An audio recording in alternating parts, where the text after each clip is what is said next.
Hello, this is Mish from Downtime Distractions with a review of a title called DOGOS, or maybe DOGOS, or possibly DOGOS. Anyway, so being open and honest, I received this review copy for free, but that will not change how I review this title.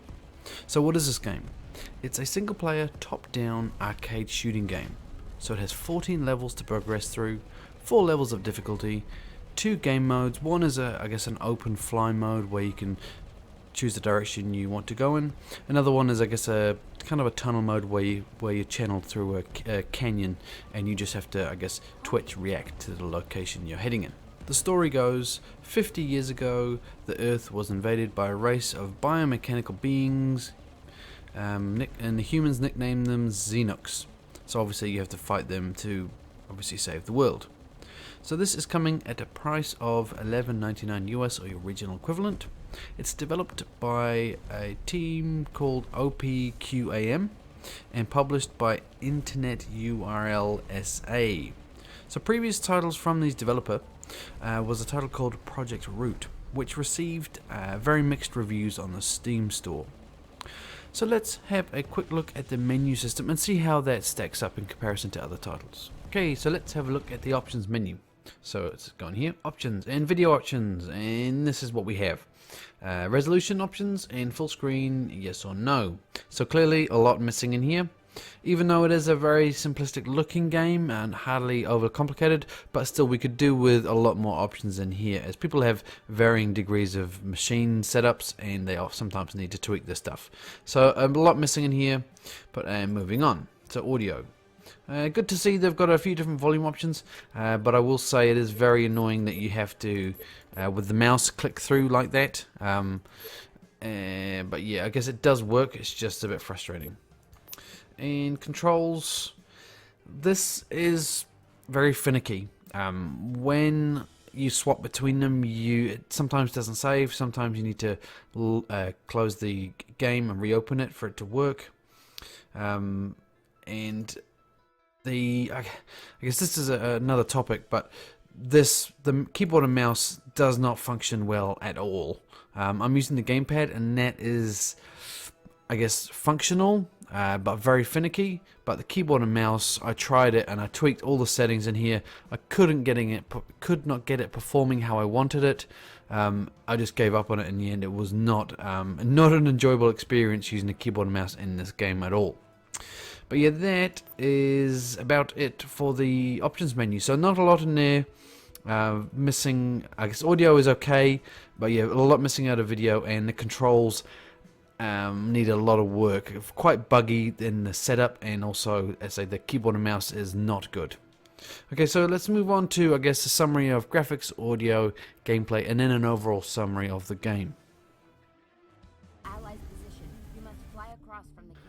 So starting with graphics, the game looks okay.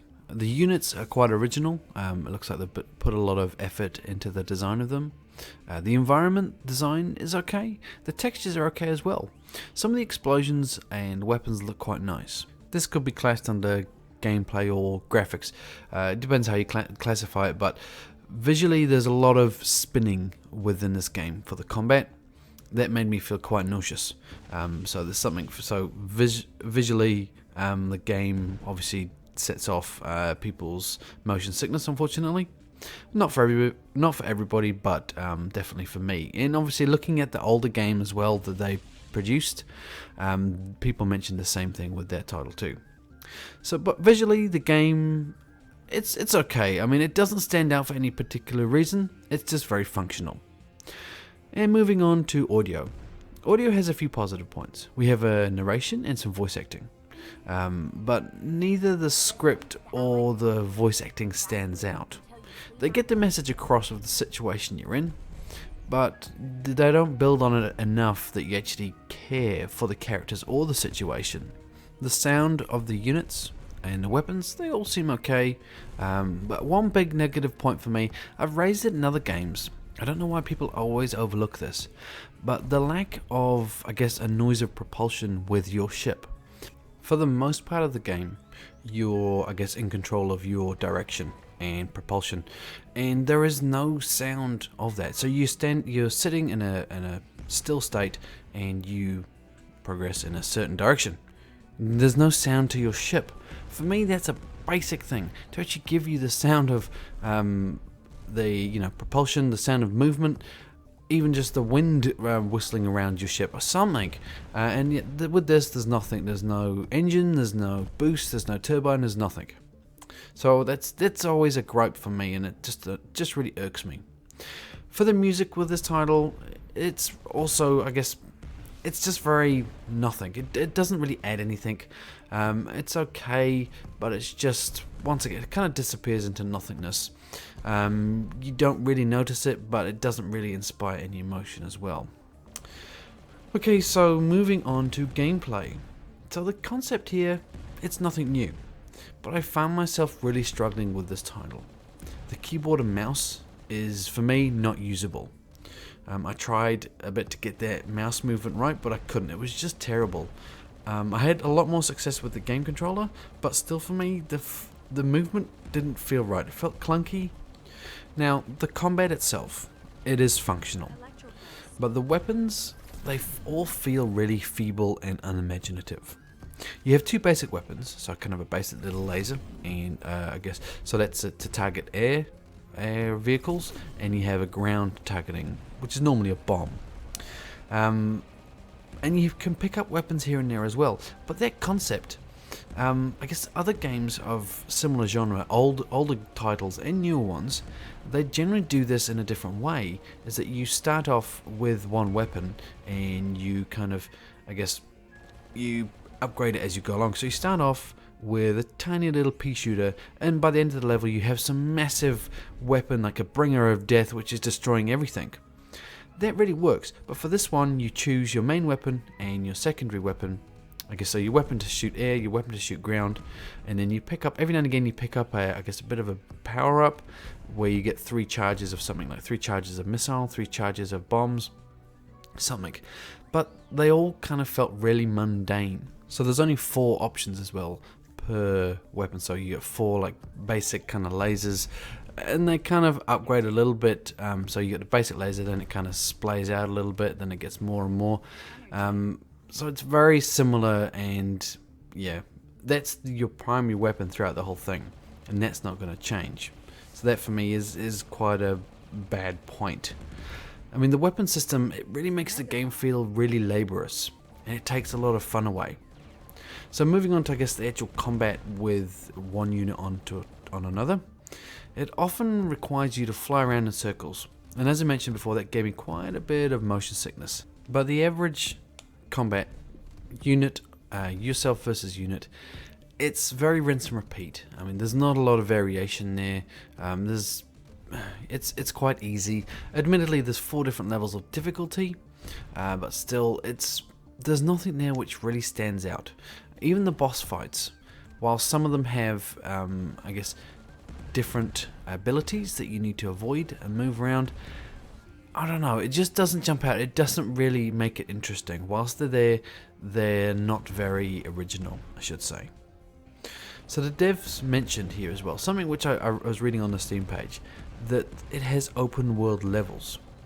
Whilst you're not handheld around the levels, you still have to achieve a certain goal to unlock a path.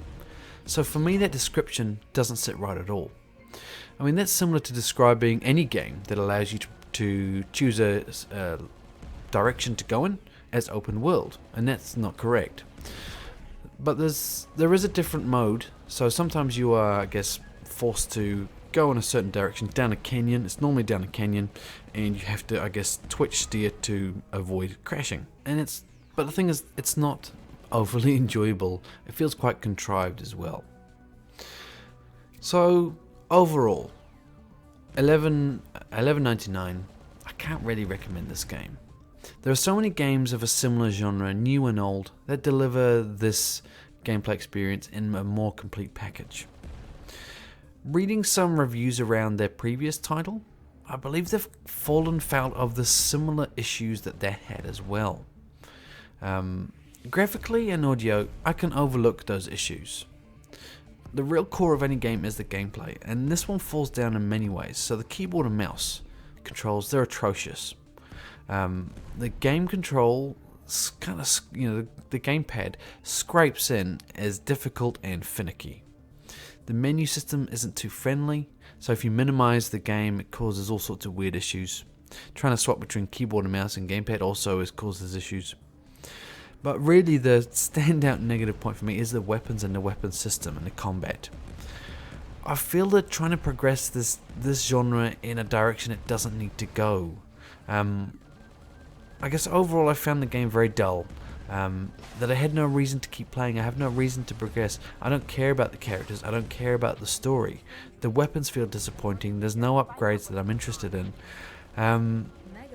As I guess that's the thing with previous top-down games, you want to unlock more weapons. You want to see what craziness you can come up with, but this one really doesn't have that. Wow, I've been very negative towards this game, but I mean, I'm just being open and honest. I really can't recommend this title for $12. I feel there's a better way to spend your money, unfortunately. So I feel these devs possibly need to reevaluate how they're approaching these titles. I definitely take my hats off to them, because it's a feat to produce a game, even in this state. There's been a lot of work gone into it, and I can appreciate that. It's just unfortunately it doesn't come together as something which I recommend at all. So as a suggestion to the devs, I guess if they look back on the games that are inspiration to them, and what are the reasons why they've succeeded. For me, it's that concept of they don't take themselves too seriously, and this game definitely does that. So they're all about massive explosions, massive enemies, screens and screens of enemies everywhere. Whilst this game does have that at some point, for a lot of the time it's very empty. Constant action, constant upgrades, constant airplane, spaceship or airplane changes, whatever type of game it is. There's a lot of stuff being mixed up, but this one, the variety isn't there. So yeah, I'll leave this here, because I think I've obviously delivered my point that I'm advising against picking this up. So as normal, I hope this has been informative for you. I hope you've enjoyed the video, even though it has been quite negative. I have enjoyed making the video. I always enjoy critiquing these games. Even though it is negative, I hope the developer take on board my suggestions and feedback, as I'm not being pejorative with my comments. I am providing criticism, but it's constructive criticism. So yeah, please give me a thumbs up if you liked the video, thumbs down if you didn't, obviously, and subscribe for more content from myself. And until next time, cheerio.